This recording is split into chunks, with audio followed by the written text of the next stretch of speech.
자, 여러분 안녕하세요. 자, 오늘 민총 맞추고 물권법 들어가겠습니다. 물권법의 양이 상당히 많거든요. 네, 시험에 많이 나오고 또 판례를 많이 외우셔야 됩니다. 그래서 이 조건기한 맞추고 물권까지 잘 정리하기 시작하겠습니다. 자, 오늘은 238페이지입니다. 238페이지 조건기한 보통 한 문제에 나오고 있습니다. 이건 반드시 맞춰야 됩니다. 양이 적어요. 먼저 부호간으로서 조건기한이 있는데 일단 이 조건기한은 시제가 미래입니다. 장래 발생할 거고 법률행위가 성립함을 전제로 효력 요건입니다. 특별 효력 요건이죠. 그럼 일단 중요한 게 시제가 미래이기 때문에 얘들의 원칙 소급이었습니다. 소급하여 같은 말이 처음부터였죠. 같은 말이 법률행위 시, 계약 체결 시 다 틀립니다. 그래서 우리 이것을 소처법 외우셨죠. 다 틀렸다. 이렇게 원칙 소급했는데 주의할 게 조건은 당사자 의사에 따라 예외적으로 소급해 가서요. 이게 특이의 시험에 잘 나옵니다. 반면 기한은 성질상 절대 소급이었습니다. 다시 정리합니다. 조건 기한 둘 다 원칙 소급해 없다. 조건만 예외적으로 의사에 따라 소급해 있습니다. 일단 조건이란 장래 발생할 게 불확실한 사실에 법률행위 효력 여부를 의존케 하고 기한은 장래 발생할 게 확실한 사실이죠. 조건이 두 가지가 있는데 정지 조건과 해제 조건, 이거 아직도 헷갈리죠? 이게 계속 여러분들을 괴롭힙니다. 상당히 헷갈립니다. 두 가지가 있습니다. 다음 기한은 분류 방식이 두 가지인데 기한은 먼저 시기와 종기 분류할 수 있고 확정기한, 불확정기한이 있죠. 그래서 이 두 가지만 잘 표기하면 어렵지 않습니다. 일단 정지 조건이라는 게 성취가 되면 그때부터 효력이 생기는 거죠. 효력이 발생하는 겁니다. 반면 해제 조건이 성취가 되면 그때부터 효력이 소멸하는 거죠. 잘 보세요. 정지 조건 후 법률행위는 효력이 없어요. 없다가 조건이 성취되면 거꾸로 바뀌어요. 효력이 생긴다, 유효가 되는 거죠. 반면 해제 조건이 있는 법률행위는 효력이 있습니다. 효력이 있다가 조건이 성취가 되면 효력이 없어진다, 무효로 바뀌는 겁니다. 잘 보세요. 시험을 쉽게 내면 이 파란색 되거든요. 근데 까칠한 사람 이러기 어렵게 되면 보세요. 정지 조건에서 조건 성취가 불성취로 확정되면 원래 무효, 효력이 없던 것이 쭉 무효가 됩니다. 반대로 해제 조건이 불성취로 확정이 되면 원래 효력이 있었죠? 효력이 있던 것이 쭉 유효로 된다. 그래서 어렵게 되면 빨간색입니다. 근데 파란색을 더 많이 내니까 그래서 일단 정지인 효력 발생 조건, 그러면 불성취되면 쭉 무효, 해제 조건의 효력 소멸 조건, 불성취되면 쭉 유효, 이 두 가지를 잘 비교하세요. 그 다음 기한으로 오셔가지고 이제 시기라는 게 도래하면 그때부터 효력이 생기는 거고 종기가 도래하면 그때부터 효력이 소멸하는 겁니다. 다음에 확정기한, 불확정기한은 둘 다 발생할 건 확실한데 확정기한은 날짜까지 정확히 정해진 건데 불확정기한은 날짜는 좀 잘 모를 수 있죠. 예를 들면 너 생일이 8월 1일, 8월 1일 날 선물 사준다. 뭐 크리스마스 때 선물 사줄게. 이런 게 확정기한이고, 근데 불확정기한으로서 뭐 갑이 죽으면 자동차 사준다. 그럼 사람이면 죽을 건 확실하죠. 그러니까 기한인데 날짜는 정확히 모르겠죠. 그래서 불확정기한입니다. 예전에 이런 것을 갑이 죽으면 자동차 사준다 이 유사한 것을 사법고시에서 이걸 정지 조건이라고 했어요. 이건 조건이 애초에 틀렸죠. 이건 기한이 됩니다. 그러니까 기한은 크게 어렵지 않아요. 이 조건 두 가지를 처음에 연습을 잘해야 됩니다. 자, 그럼 연습을 몇 개 해볼게요. 우리가 보충 자료로 프린트 해봤거든요. 다시 한번 연습하는 겁니다. 자, 중개사 시험에 합격하면 그럼 당연히 합격해야겠죠? 근데 객관적으로는 이게 발생할지 어쩔지 불확실해서 조건입니다. 근데 합격이라는 조건이 성취되면 자동차 사준다, 증여효력이 생기니까 정지 조건입니다. 그 다음 지금 내 차 주는데 시험 합격하면 조건이죠. 근데 다시 돌려달래요. 그럼 지금 증여하는데 합격이라는 조건이 성취되면 증여효력이 소멸하죠. 그러니까 해제 조건. 다시 시험에 불합격하면 또 조건이에요. 합격할지 어쩔지 아무도 몰라요. 근데 조건이 이 불상사가 성취가 되면 다행히 차는 생기네요. 증여를 받죠. 효력이 생기니까 정지 요건. 단 지금 내 차 주는데 시험에 떨어지면 조건이죠. 떨어지면 그 차 다시 돌려달래요. 증여 효력이 생겼다가 이런 조건이 성취가 되면 효력이 소멸하는 거죠. 그래서 해지 조건입니다. 4개 잘 비교하세요. 그 다음 5번입니다. 시험 끝나면 그럼 시험 일자 10월 30일 정해 있죠. 그럼 기한입니다. 근데 그날이 도래하면 자동차 증여를 받으니까 시기.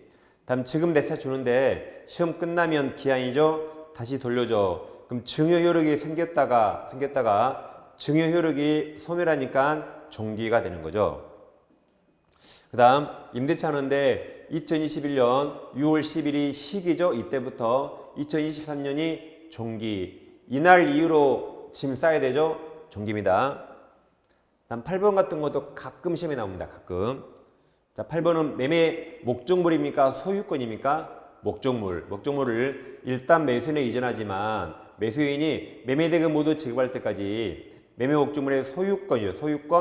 소유권을 매도인이 갖고 그 말이 소유권을 매도인에게 남겨둔다 말이죠. 남겨둔다를 유보한다고 표현합니다. 그 다음 매매대금 모두 지급하면 그럼 이런 일이 발생할 게 확실합니까? 불확실합니까? 불확실하죠. 그러니까 조건인데 별도의 의사표시 소유권이 매수인에게 이전한다. 이게 이제 정지조건이죠. 이런 조건이 성취가 되면 매수인에게 소유권이 생기잖아요. 그러니까 정지조건입니다. 이게 일명 소유권 유보 매매입니다. 예를 들면 이건 그러니까 요즘에 보기 힘듭니다. 예전에 한 20년 전에 신용카드가 별로 없을 때 그때 전자제품 대리점에서 우리 TV를 사는데 12개월 할부로 사요. 카드 할부가 아니라 12개월 외상으로 사는 겁니다. 신용카드가 없으니까. 그러면 일단 TV를 매수인에게 넘겨주겠죠. 근데 소유권은 매도인에게 유보 남겨둬요. 언제 소유권 넘어가죠? 매수인이 12개월 다 완납하면 이런 조건이 성취가 되면 소유권이 생기는 거죠. 그러니까 정지 조건이 됩니다. 잠깐 예설해 봤습니다. 자, 그럼 이제 조건을 먼저 판례가 되는데 조건이 되려면 조건을 붙이고자 하는 의사, 즉 먼저 조건 의사가 필요하고 다음 그걸 표시를 해야 상대방이 알겠죠? 표시까지 해야 됩니다. 필요하면 조건 수사가 있더라도 그것이 외부에 표시되지 않으면 그럼 상대방 모르겠죠. 그럼 법률행위 동기는 내 마음속에 불과할 뿐이고 그것만으로 부관으로 조건이 되는 것이 아닙니다. 반드시 내 의사와 뭐가 있어야 한다? 표시가 있어야겠죠. 그게 의사표시 법률행위입니다. 다음 147조 정지 조건이 있는 법률행위는 조건이 성취한 때부터 효력이 생긴다. 이게 성취한 때부터 장래, 시제가 미래입니다. 이게 소급이 없다 그 말이에요. 다음 2항에서 해지 조건이 있는 법률행위도 조건이 성취한 때부터 효력을 잃는다, 상실한다. 이것도 조건이 성취한 때부터가 장래요, 미래입니다. 1항, 2항은 다 소급이 없다.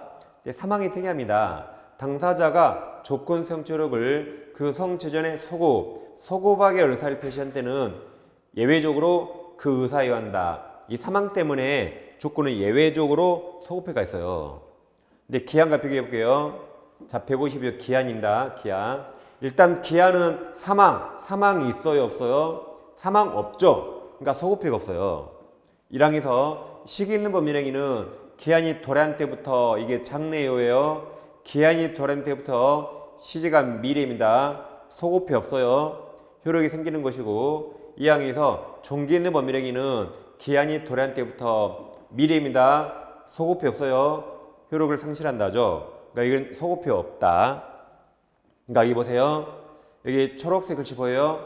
초록색 글씨 네 개 여기 4개.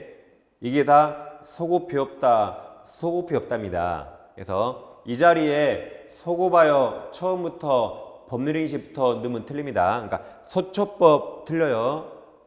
그리고 아직 시험에 안 나왔지만 이 자리에도 소초법 넣으면 틀렸다. 이 초록색 4가지가 다 시제가 미래, 장래요고 소급해 없다는 말입니다. 근데 조건만 예외적으로 사망에 따라 예외적 소급하겠다. 원칙과 예외를 잘 비교해야 됩니다.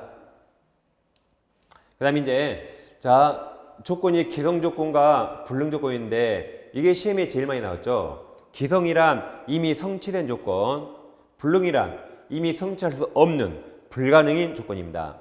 근데 이 기성 조건이 정지 조건이 될 수 있고 해지 조건이 될 수 있고 불능도 정지 해지 될 수 있는데 우리 정답만 맞추면 되기 때문에 플러스 마이너스 나눠요. 기성 이미 성취라 플러스가 올리고 불능이 이미 불가능이라 마이너스, 정지가 효력 발생 조건이라 플러스, 효력 소멸이라 마이너스 이래 나누면 두 개 곱하는 겁니다. 두 개 곱하면 플러스죠. 플러스가 유효. 유효를 같은 말로 뭐라 하죠? 조건 없는 법률행위 유효입니다. 곱하면 마이너스 무효, 곱하면 마이너스 무효, 곱하면 플러스죠. 플러스라 유효를 뭐란다? 조건 없는 법률행위. 곱하면 끝나는 겁니다. 그럼 법정을 확인해 볼게요. 일단 151조가 불법 조건, 1항이 불법 조건입니다. 그럼 1항 조건이 선량한 풍속 기타 사일서에 위반한 것인데 뭐 이미 다 했죠. 뭐 예를 들면 첫 계약을 조건을 했을 때 그러면 조건만 무효 틀리고 법률행위 전부가 무효가 됩니다. 다음 2항 3항이 기성 조건 불능 조건인데 자 2항에서 조건이 법률행위 당시 이미 성취가 기성 조건 플러스 성취한 것인 경우에 그 조건인 정지 조건 플러스 곱하면 플러스라 유효 조건 없는 법률행위를 하고 해지 조건 마이너스 뭐가 해제죠?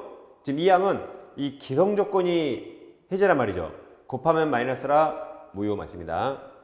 3항 조건이 법률행위 당시에 이미 성취할 수 없는 이게 불능 조건 없는 것인 경우에 그 조건이 해지 조건 마이너스 곱하면 플러스라 조건 없는 유효로 하고 정지 조건 뭐가 정지예요? 지금 이건 불능이 정지라 곱하면 마이너스 무효로 하면 됩니다. 잘 곱하시고 실수하면 안 됩니다. 절대. 그 다음 불법 조건 예를 하나 볼게요. 불법 조건. 자 부척관계 종료를 해제의 조건으로 하는 증여계약이 있다. 그럼 부척관계 나왔죠. 그럼 지금 첫 계약 시작합니까? 끝냅니까? 첫 계약 시작해요? 끝내요?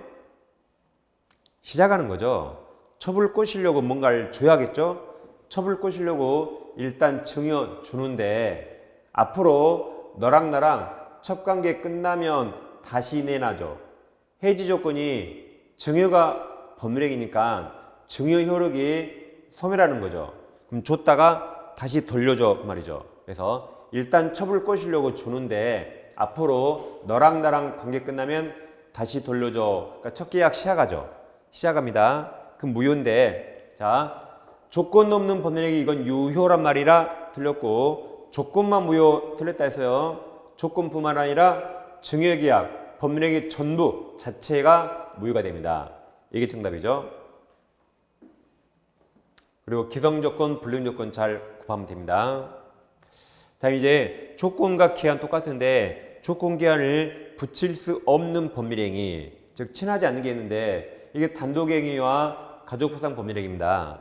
그럼 단독행위가 우리 시험범위라 이게 시험에 나옵니다. 그럼 단독행위는 의사표시 한 개만으로 성립하죠.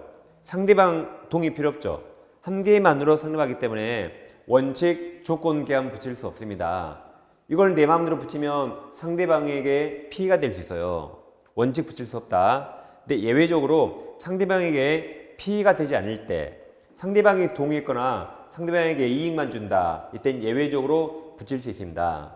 예를 들면 갑이 을에게 1,000만 원 찾고 있는데 야, 너 사회봉사 100시간 하면 1,000만 원 갚지 마라고 채무 면제했다. 그럼 채무 면제는 단독행위예요. 돈 갚지 마. 그러면 채무가 없어집니다. 근데 조건을 달았죠. 뭐 하면 사회봉사 100시간 하면 그럼 이건 을에게 불리하지 않죠. 을에게 이익만 주는 거죠. 아니 을은 사회봉사하거나 아니면 돈 갚으면 되잖아요. 을이 선택할 수 있죠. 을에게 이익만 주니까 이런 단독행위는 조건 또는 기한 붙일 수 있다. 자, 그래서 조건 내용 자체가 불법적인 것서 아까 첫 계약 무효일 경우 또는 지금 여기 조건 붙일 수 없다 그랬죠? 그러면 조건을 붙인 것이 허용되지 않는 법률행위에 조건을 붙인 경우 둘 다 똑같이 조건만 무효 틀립니다. 법률행위 전부가 무효가 된다. 전체가 무효가 되는 거죠. 이 판례도 가끔 시험에 잘 나오고 있습니다. 그 다음에 입증책이 있는데 뭐든지 주장자가 입증한 게 원칙이죠. 이제 정지조건에서 갑이 을에게 아버지가 아들에게 이번 시험 학교에 가면 부동산 증여한다고 정지조건부 법률행위했어요. 그러니까 아들이 아빠 뭐 준다고? 빨리 내놔. 뭐 준다며. 그러니까 아버지가 뭐라 그래요? 내가 오늘 준다 했니? 합격은 준다 했잖아. 너 아직도 조건이 뭔지 몰라? 너 올해 합격하기 틀렸는데? 라고 쫑을 주는 거예요. 그래서 합격하면 준다 했잖아. 라고 정지 조건이 있다고 누가 입증해요? 아버지. 그럼 아버지는 지금 주려는 자, 아직 안 주려는 자, 아직 안 주려는 자, 그 자를 법률행위 효력을 다투려는 자가 정지 조건을 입증합니다. 그럼 아들이 열 받았죠? 이제 받으려면 어떻게 해야 돼요? 합격해야겠죠. 아들이 열심히 공부해서 합격했네요. 그럼 정지 조건이 성취했다는 걸 누가 입증해요? 아들. 아들은 권리를 취득하려는 자, 효력을 주장하려는 자, 그래서 권리 취득하려는 자가 정지 조건 성취를 입증합니다. 뭐든지 주장자가 입증한다. 그 다음에 이제 이건 법조문이 무슨 말인가 잘 보면 됩니다. 자, 예를 들어보면 아버지가 아들한테 아까처럼 너 이번 시험 합격하면 부동산 증여한다 그랬어요. 그러니까 아들이 공부 열심히 합니다. 근데 아버지가 주기 싫었어요. 노후자금 써야 돼요. 그래서 아들 시험을 떨어뜨려야지. 그래서 시험 전날 아들 오른팔을 확 부러버렸어요. 그래서 아들이 시험 못 봤다. 그러면 아들은 당연히 합격했다고 주장해야겠죠. 그래서 1항에서 1항 조건 성취로 인하여 불이익받을 당사자 아버지. 아버지는 부동산 뺏기니까 아버지가 신윤성실에 반해서 조건 성취를 방해한 테 오른팔 부러버렸죠. 그럼 상대방 아들은 그 조건이 성취한 것으로 주장할 수 있다. 2항은 이제 그 반대예요. 자, 아버지가 다시 합격하면 준다 그랬는데 아들이 대리시험 시켜서 합격했어요. 그럼 이제 아버지가 합격 못했다고 주장해야겠죠. 그래서 2항에서 조건 성취로 인하여 이익받을 당사자 아들이 신윤성실에 반해서 조건을 성취시킨 때 대리시험 봤죠. 이제 상대방 아버지가 그 조건이 성취하지 아니한 것으로 주장할 수 있다. 법조문이 무슨 말인가 읽어보면 맞았죠? 잘 이해하면 됩니다. 그 다음에 이제 148조와 149조는 조건 기한이 있어요. 그러니까 기한에서 148조와 좀 이따 볼 149조를 준용합니다. 그래서 기한이 있다는 걸 꼭 기억하셔야 돼요. 그럼 이제 법조문에서 조건이 있는 법률행위 당사자는 조건 성부 성취 여부가 미정한 동안에 조건 성취로 인하여 생길 상대방 이익을 해야지 못합니다. 이건 읽어보면 너무나 당연하죠. 너무나 당연해서 얘도 찾기가 힘듭니다. 그래서 제가 이런 예를 억지로 만들었어. 억지로. 자, 갑에게 자동차가 있는데 을에게 너 이번 시험 합격하면 내 차 줄게. 시험 합격하면 내 차 준다 그랬어요.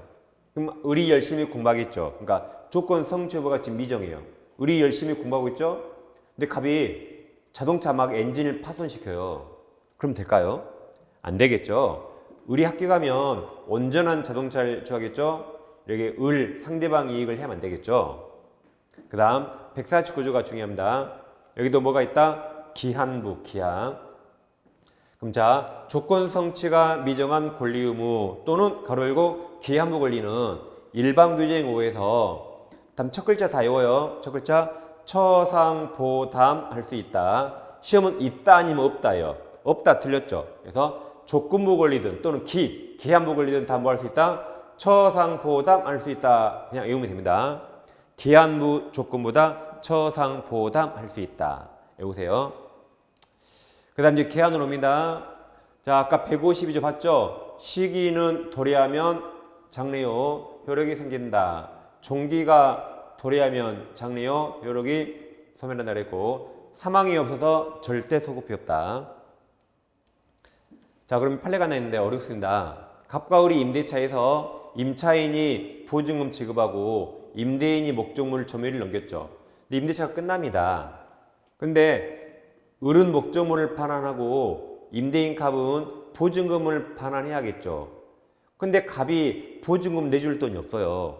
그래서 뭘 하냐면 내가 이걸 3자에게 임대차에서 그 제3자에게 보증금 받으면 그 돈 네 준다고 약정했습니다. 다시 이 부동산을 제3자에게 임대차해서 그 자에게 받은 보증금으로 을 너에게 반환한다고 약정했어요. 그럼 잘 보세요. 그럼 약정 내용이 제3자에게 X부동산을 임대차 한다 그랬는데 이런 사실이 발생할 게 확정입니까? 아직 불확정입니까? 임대차 평생 못 할 수 있죠. 그러니까 이게 불확정한 사실이 발생할 때를 을에게 보증금을 주는 기한으로 정한 겁니다. 이게 뭐라고요? 이 불확정한 사실이 발생한 때를 을에게 보증금 내주는 이행 기한으로 지금 정한 겁니다. 근데 다행히 제3자에게 임대차 했다. 그날 바로 을에게 보증금 반환해야겠죠. 근데 만약에 이게 주택인데 주택이 불타버려요. 주택이 불타버리면 임대차 할 수가 없죠. 그래서 그 사실이 불가능했다. 그럼 주택이 불타서요. 그럼 을 가서 보증금 받아야 안 받아요? 빨리 가서 받아야겠죠. 그래서 이때도 보증금 줄 기한이 도래한 것으로 본다. 둘 다 갑은 을에게 보증금 반환해야 됩니다. 그래서 둘 다 기한이 도래한 것으로 보는 겁니다. 그 다음에 이제 계약이익을 포기할 수 있는데, 자, 먼저 1항에서 계약은 채무자죠. 채무자 이익을 위한 것으로 추정한다. 그 다음 2항 계약이익은 포기할 수 있어요. 근데 만약에 상대방에게 손해가 생길지 모르니까 그러나 상대방 이익을 해야지 못한다. 만약에 이익이 해하게 되면 손해 보상해 주면 되는 겁니다. 자, 예를 들어보면 친구갑이 을에게 5억을 2년간 빌려주는데 무이자로 빌려줬어요. 그럼 자, 채권자는 2년간 얻은 이득 있나요? 이득이 없죠. 막 속만 타죠, 지금. 돈 못 받을까봐. 그럼 채무자는 2년간 돈 안 갚아도 되는 2년간 기한이익이 있습니다. 그러니까 이건 누가 보더라도 채무자에게만 2년이라는 기한이익이 있어요. 2년간 돈 안 갚아도 되죠.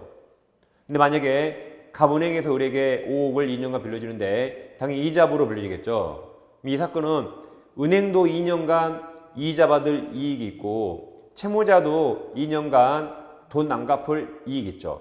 둘 다 2년이라는 기한이익이 있습니다. 그러니까 여기처럼 이건 누가 보더라도 채무자 을에게만 기한이익이 있고 여기는 누가 보더라도 채권자 채무자 쌍방에게 기한이익이 있습니다. 여긴 누가 보더라도 명백하죠. 명백한데 명백하지 않은 사건, 명백하지 않을 때 누구? 그때는 채무자를 위한 것으로 추정한단 말입니다.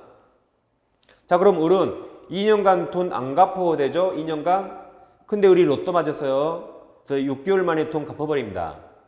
그럼 을은 앞으로 1년 6개월간 돈 안 갚아도 되는데 미리 갚아버렸죠. 그게 1년 6개월이란 기한이익을 포기한 겁니다. 그럼 상대방 갑에게 손해가 생겨요, 안 생겨요? 갑은 앞으로 1년 6개월간 이자를 못 받죠. 그럼 손해보상 해주는 겁니다. 그래서 보통 우리가 은행에 돈을 먼저 갚을 때 중도상환수를 주거든요. 왜 주죠? 은행 손해를 조금이나마 보상해 주는 겁니다. 그래서 상대방 이익을 해하게 되면 손해보상해 주면 돼요.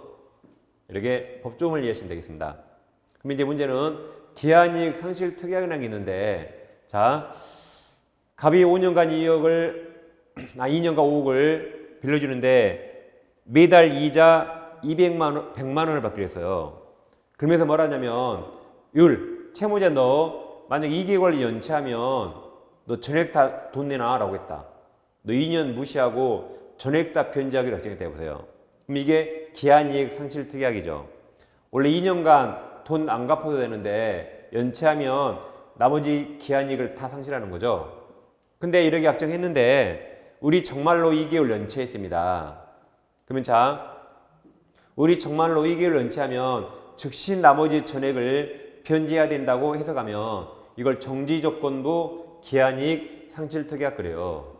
그러니까 이런 조건이 성취되면 바로 효력이 생기는 거죠. 반면 우리 정말로 2개월 연체했더라도 채권자 갑에게 선택을 맡겨요. 연체했더라도 우리 돈이 많으면 갑은 매달 이자 받는 게 더 나을 수 있어요. 근데 연체했는데 우리 신용이 아주 안 좋네요. 그럼 그때 빨리 나머지 내놔라고 청구할 수 있죠. 이렇게 갑에게 선택을 맡긴다. 그것을 형성권적. 갑이 돈 내놔라고 하면 그때 돈 주는 것이고, 아무 말 없으면 계속 이자를 받는 거죠. 이렇게 가백의 선택을 맡기는 것을 형성권적.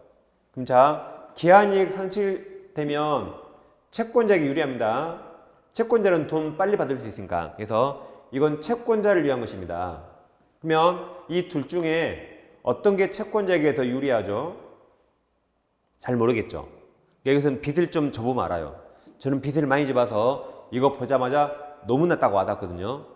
여러분 빚을 안 져봐서 이해가 잘 안 됩니다. 둘 중에 채권자 이게 더 유리해요. 채권자가 선택할 수 있으니까.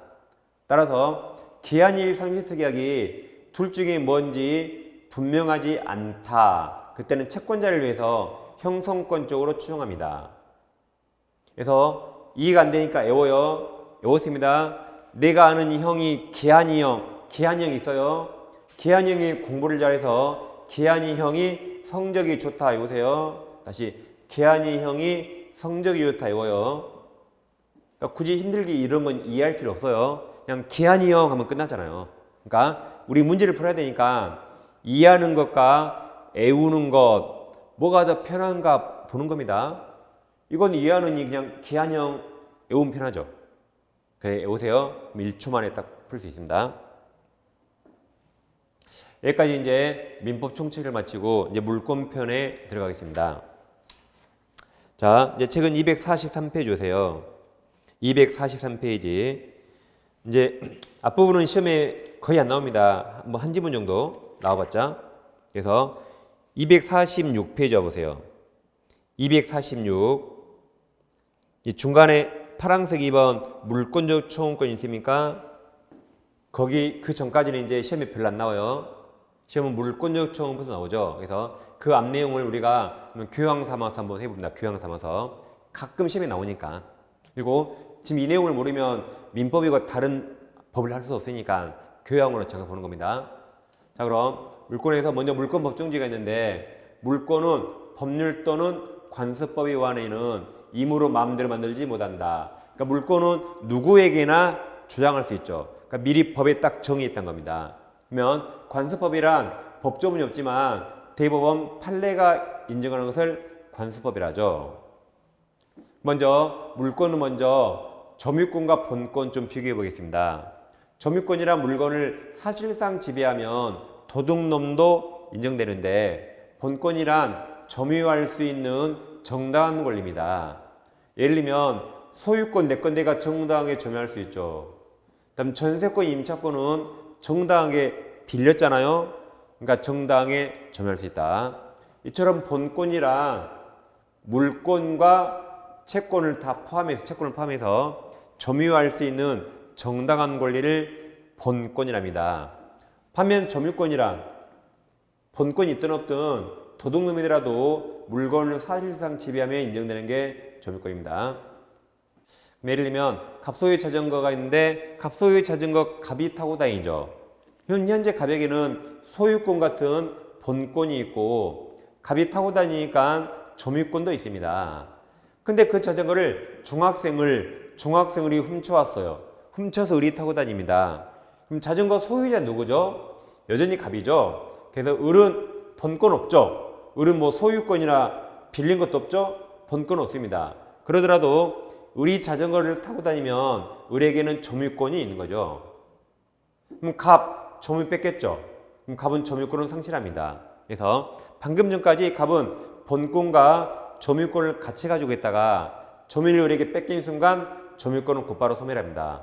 점유권은 을에게 있는 거죠. 이처럼 점유권, 본권은 아무 상관없어요. 따로따로 판단합니다. 아무 상관없다. 이상하죠? 아니 세상에 도둑놈을 점유권으로 보호합니까? 보호할 가치가 있습니다. 왜냐면 보세요. 우리가 공원에 앉아있는데 공원에 중학생들이 공원에 자전거를 타고 와요. 그럼 우리는 지금 이 박스 안에만 목격하는 겁니다. 우리는 우리 도둑놈인지 몰라요. 그냥 중학생들이 공원에 자전거를 타고 오면 우리 무의식적으로 을 거겠지라고 하는 겁니다. 근데 그것을 키 큰 고등학생이 와서 을 머리에 확 때리고 자전거를 뺏어와요. 야, 내가 20분만 탈게. 라고 을 머리에 확 때리고 자전거를 뺏어 타고 다녀요. 우리는 이 광경만 목격했다. 우리 병 보고 욕해 안 해요. 저 나쁜 놈 욕하죠. 경찰에 신고하면 경찰이 뺏어서 을 줍니다. 이처럼 도둑놈이라도 물건을 평화롭게 지배하잖아요. 그 평화로움을 깨뜨렸죠. 그럼 이 을도 점유권으로서 돌려달라고 반환 청구할 수 있어요. 이처럼 도둑놈도 점유권에 의한 물권 요청권 행사할 수 있습니다. 그걸 경찰이 대신 해주거나 우리가 대신 뺏어준 겁니다. 그래서 본권과 점유권은 아무 상관없다. 따로따로 잘 비교합니다.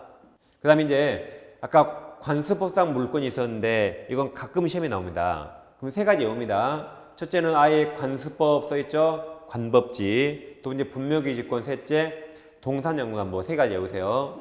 그래서 이걸 사람이 죽으면 관을 분양한다. 관분양, 본분양 외워요. 나머지는 다 아니다 하시면 돼요. 그럼 99% 맞습니다.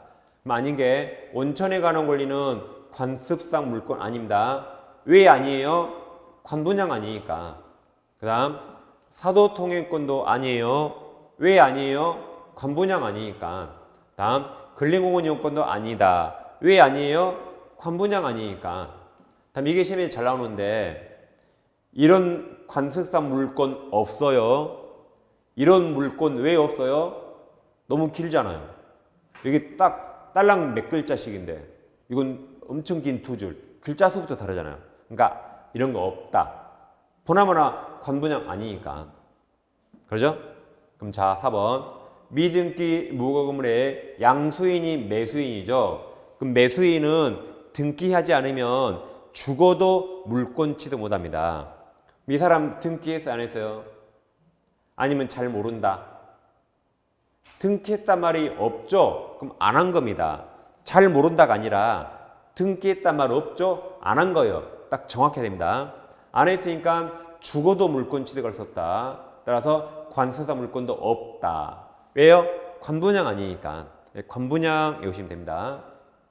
자 이제 물권 주체 객체는 물권 주체는 뭐 똑같죠. 다 자연인 법인. 물권 객체는 원래 물건이죠. 물건은 동산과 부동산. 그럼 이 물건은 특정 현존 독립하겠죠. 근데 예외적으로 권리도 물권의 객체가 될 수 있습니다. 예를 들면 갑부동산에 전세권 을이 있는데 저당권자 병이 나옵니다. 그럼 갑과 을 둘 중에 누가 병에게 돈 빌렸죠? 몰라요. 여기 비어 있잖아요. 여기 2번 쓰면 이제 소유자 갑이 돈 빌리면서 갑소유 부동산이 저당권이라는 물권의 객체가 되죠. 그러니까 저당권이라는 물권의 객체는 갑소유 부동산으로서 이 물건에 속합니다.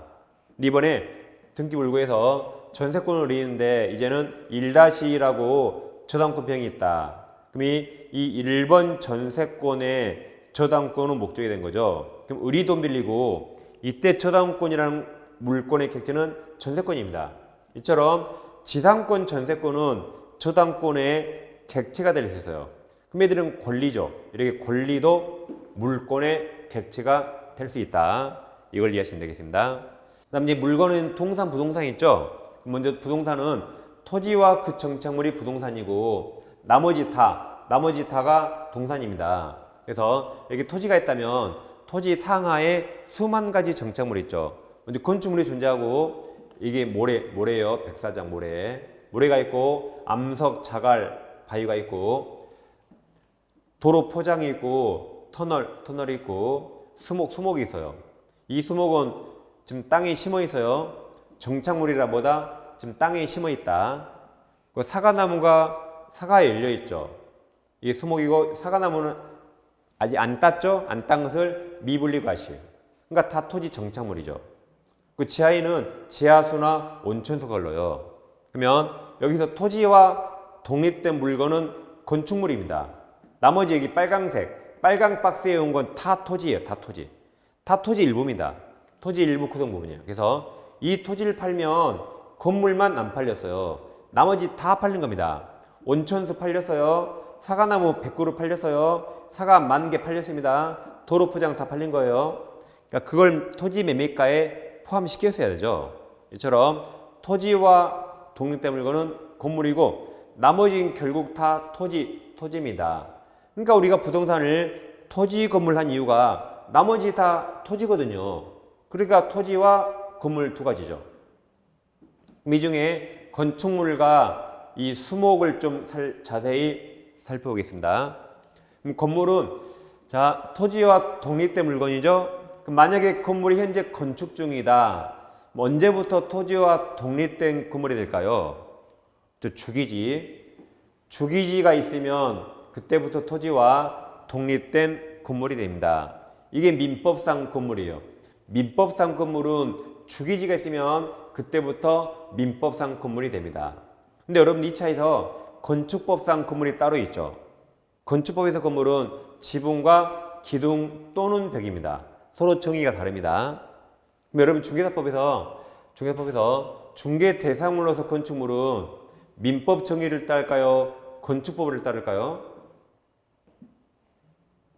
그러니까 사적 거래하는 거죠. 사적 거래. 그러니까 민법을 알겠죠. 그래서 민법 정의를 따릅니다. 따라서 주기지가 있으면 그때부터 중개할 수 있다. 건축법 따른 거 아니에요. 공법이니까. 세 가지 비교를 하면 되겠습니다. 그 다음 이제 수목. 이 수목은 지금 땅에 심어 있어요. 땅에 심어 있다. 수목을 잘라내면 별도로 팔 수 있죠. 그게 아니라 땅에 심어 있다. 그럼 이건 아까 원칙 토지 일부라 그랬죠. 토지 구성법입니다. 근데 땅에 심어 있는데 명의인바보를 설치하면 토지와 독립된 물건이 돼요. 그래서 소유권 거래 가능하다. 단 이건 등기부가 없기 때문에 저당권 객체는 안 됩니다. 그래서 나온 법이 임목에 관한 법률이죠. 여기서 말하는 임목이란 이제 나무도 소유권 등기할 수 있어요. 보존 등기한 나무를 임목이랍니다. 그럼 등기했으니까 법적 운명이 건물하고 똑같아요. 그래서 땅에 심어 있지만 토지와 독립된 물건이 되고 소유권 거래할 수 있고 다음 저당권도 설정할 수 있다. 이제 등기부 을구가 있으니까 저당권 설정할 수 있는 겁니다. 이렇게 수목은 3단계로 정확히 비교합니다. 그럼 임목이 뭐냐면 자 갑소유 토지에 갑소유 수목이 있어요. 근데 갑이 조경업자라 한 10억이 필요합니다. K은행에서 10억을 대출받아야 되는데 이 나무 심은 땅, 이 토지 비쌀까요? 싸디 싼 땅에 심었겠죠. 그럼 이 토지 맡겨도 10억 안 빌려줍니다. 이 갑에게는 이 토지보다 나무가 훨씬 비싸요. 나무 하나가 2천만 원, 3천만 원짜리예요. 그러면 이 비싼 나무를 담보로 은행에 저당 잡히고 대출받을 필요가 생겨요. 그러면 먼저 이것을 시장 군수 등에게 임목 등록 업무를 만들었다. 그리고 등기소 가면 여기 보존 등기해 줍니다. 그럼 이걸 임목이라 하죠. 그럼 이제 등기했으니까 등기부 일부가 있잖아요. 그러니까 은행에서 전 수목에 임목에 저당권을 취득하고 이제 10억을 대출해 준 거죠. 그럼 10억 대출 받았죠? 그럼 저당권 객체가 임목입니다. 이렇게 받았는데 임목이 화재로 다 불타버리네요. 그럼 저당권 목적물이 다 제로 변해서 채. 그럼 은행은 어떻게 해야 돼요? 은행은 그렇죠. 화재 보험금에 물상대여할 수 있다. 그러니까 임목 등기하기 전에 반드시 보험에 가입해야 돼요. 자 이번에는 은행에게 10억을 빌렸죠. 그럼 은행한테 볼일 다 봤어요. 그래서 갑이 나무를 다 잘라버립니다. 나무를 다 벌채해서 창고에 쌓아놨어요. 그럼 이 벌채된 수목에 대해서 저당권 효력 미칩니까? 안 미칩니까? 미친다. 따라서 저당권자는 미치니까 이 벌채된 수목을 경매 청구할 수 있어요. 근데 여기는 참 특이합니다. 원래 경매 청구란 이 채권자가 변제기 때 돈을 못 받았을 때 그때 경매하는 거죠. 근데 이 경매는 이 채권자의 변제기 전에도 경매할 수 있어요. 특이하죠. 왜냐면 돈 받을 변제기가 올 가을인데 가을까지 이건 내버려두면 장마 때 썩어버리거든요. 그러니까 이건 변제기 전이라도 미리 경매할 수 있다. 엄청 특이하죠? 엄청 특이합니다. 이처럼 변제기 전에 경매 청구할 수 있는데 우리 민법에서 변제기 전에 경매 청구 가능한 게 하나 나와요. 어디서 나오죠? 변제기 전에 경매 청구 가능한 게 한 번 나와요. 민법에서. 어디서 나와요? 가등기담보법. 가등기담보법. 자, 가등 기속청산에서 기속청산. 원래 채무자 부동산이 7억쯤 돼서 청산금을 7억에서 빼면 한 2억쯤 되거든요. 근데 채권자가 이걸 6억으로 낮게 평가했다. 그러면 객관적 청산금보다 줄어들죠. 그럼 이 청산금에 불만 있는 갑보다 후순위 권리자, 후순위 권리자는 아직 내 채권 변제기 전이라도 청산기간에 한해서 경매 청구할 수 있죠. 변제기 전이라도 이렇게만 나옵니다. 그래서 임목에 관한 법률, 가등기 담보법 이렇게 두 번 나와요. 변제기 전에도 경매 청구 가능하다. 자, 그다음 다시 이제 임목이 있는데 이제 변제기가 도래했어요. 변제기가 도래했다. 그럼 채무자 갑은 돈을 갚아야겠죠. 변제기가 됐으니까. 근데 그 채무자 갑이 돈을 못 갚아요. 그럼 이제 은행은 임목을 경매할 수 있다. 저당 목적물의 임목이라 임목을 이제 경매할 수 있어요. 경매했는데 이걸 병이 경락받았네요. 그러면 갑과 병은 얼굴 본 적 없죠. 그러니까 갑이 그래요. 야, 토지는 내 거, 나무는 네 거. 그럼 내 땅에서 나무 뽑아가 그래요. 뽑을 수 있나요? 나무 뽑아다 심는데 돈이 더 들어요. 결국 나무 포기란 말입니다. 그럼 안 되겠죠? 그래서 이 병에게는 법정지상권이 생깁니다. 그래서 잘 보세요. 처음에 토지와 임목이 갑, 동일인 소유다가 경매기타 사이로 소유자가 바뀌었죠. 그러면 이 경락인은 법정지상권을 취득합니다. 그래서 갑토지 사용권이 생긴 거라 갑은 내 땅에서 나무 뽑아가라고 청구 못하는 거죠. 법정지상권이 생깁니다. 그래서 소목을 일단 이렇게 아무튼 3단계로 정확히 비교합니다. 그 다음에 이제 자, 토지 정착물로서 아까 사과나무에 사과가 열려있죠. 그 원칙 토지 일부인데 이걸 명인 방법으로 설치하면 토지와 독립된 물건이 됩니다. 다음 농작물은 특이합니다. 농작물 우리 판례가 건축물과 똑같이 지급해요. 수목이 아니라 뭐가 건축물과 똑같이 지급한다. 먼저 건물부터. 자, 갑토지에 우리 무당 신축하면 좀 이따 하겠지만 등기 없이 신축자 을소입니다. 물론 갑에게 철거될 수 있지만 철거되기 전까지 을소예요.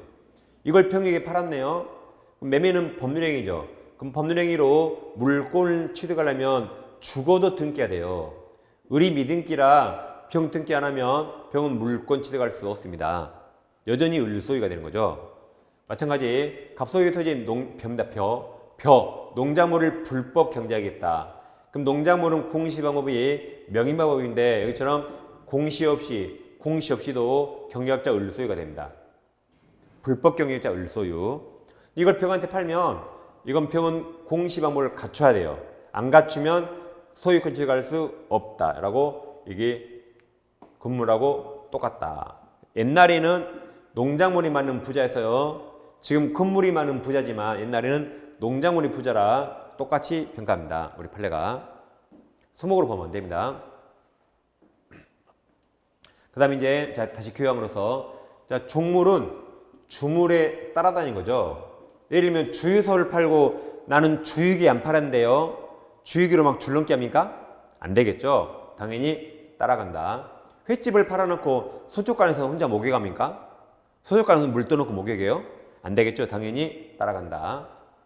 다음 과실 종류가 세 가지인데 사과나무에서 자동으로 사과가 열리죠. 내가 사과 갖다 붙였어요? 자동 열리죠? 그런 걸 천연과실. 건물을 임대해서 임대료가 나면 사용대가로 받은 게 법정과실. 이제 건물을 임대가 아니라 내가 스스로 건물을 직접 사용할 수 있죠. 사용이익. 이 세 가지 다 과실에 속합니다.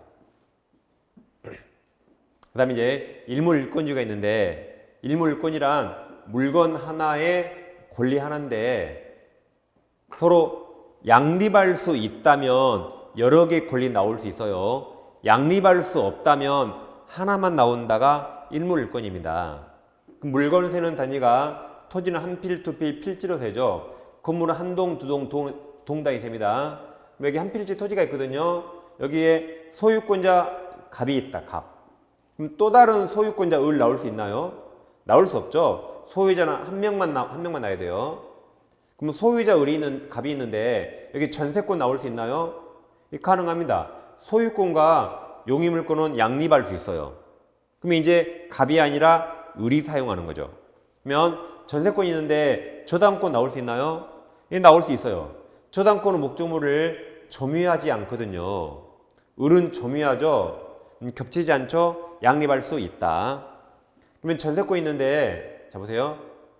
또 다른 전세권 여기 나올 수 있나요? 전세권 을이 있는데 여기 또 다른 전세권 나올 수 있어요? 나올 수 없어요. 같은 종류니까.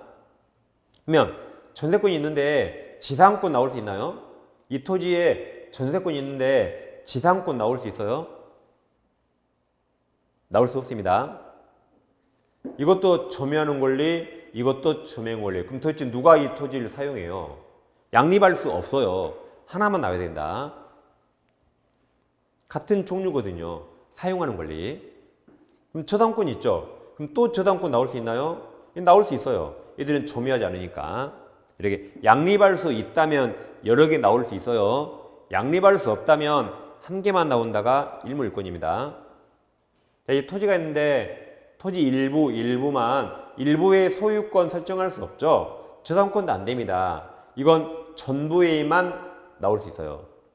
난 죽어도 여기다가 소유권 취득해야겠다. 그럼 분할하면 되죠. 분할하기 전에는 원칙 안 된다.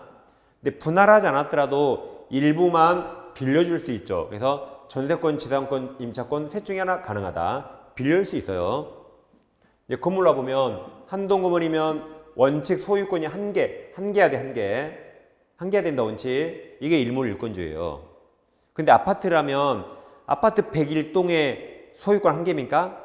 여러 개죠. 그게 예외로서 집합 건물은 한 개라도 여러 개 소유권이 나올 수 있고 그걸 구분 소유권으로 공부했습니다. 이거 예외가 됩니다. 그 다음에 이제 물권 요청권부터 이제 10분 쉬고 이어서 하겠습니다.